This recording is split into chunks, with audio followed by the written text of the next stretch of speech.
Bonjour, bienvenue dans ma cuisine où je vous propose cette semaine une omelette. En fait, j'avais envie d'une omelette qu'on puisse préparer la veille pour emmener en pique-nique, pour emmener au bureau.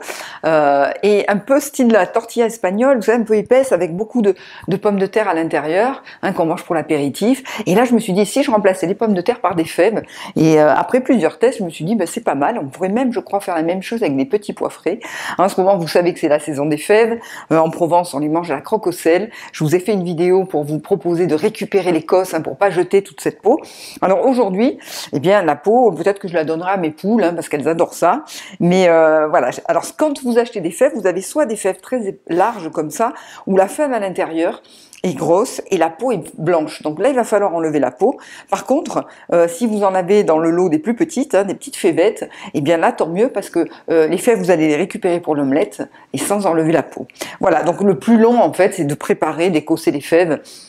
Parce qu'après, il vous suffit d'avoir des bons œufs bio, et pour assaisonner ça, de l'huile d'olive, du piment ou alors du poivre du moulin, un peu de fleur de sel, de la feta, des olives noires et de la menthe. Là, j'ai de la menthe qui commence à repousser de l'année dernière. Là, tous ces ingrédients vont assaisonner, apporter beaucoup de fraîcheur à cette omelette à déguster froid, je vous le rappelle. Alors, c'est parti.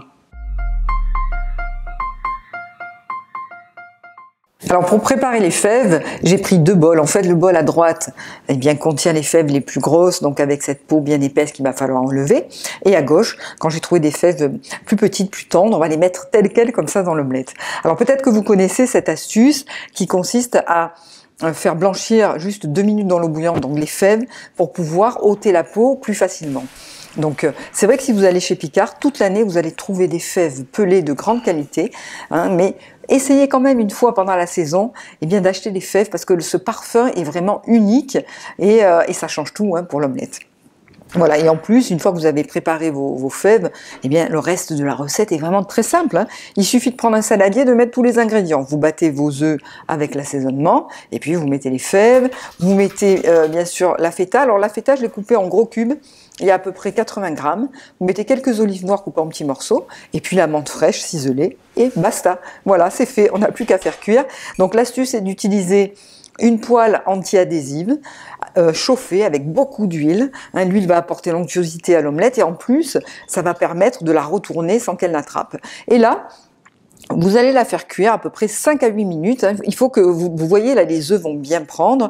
Évitez de la brûler, il faut qu'elle soit dorée. Mais là, vous voyez, quand vous sentez que vous allez pouvoir la retourner, vous le faites. Et là, ce qui est important, c'est qu'une fois que vous l'avez retournée, vous allez la faire cuire, mais vraiment peut-être 1 minute, pas plus, parce que les omelettes, c'est bien quand ça reste moelleux. Voilà. Donc, vous arrêtez le feu très vite et vous déposez votre omelette dans un saladier, pour arrêter la cuisson, en fait. Alors, chaude avec une salade verte, c'est délicieux. Mais comme je vous disais, en pique-nique, avec ce goût de menthe fraîche, c'est un délice. Bon appétit!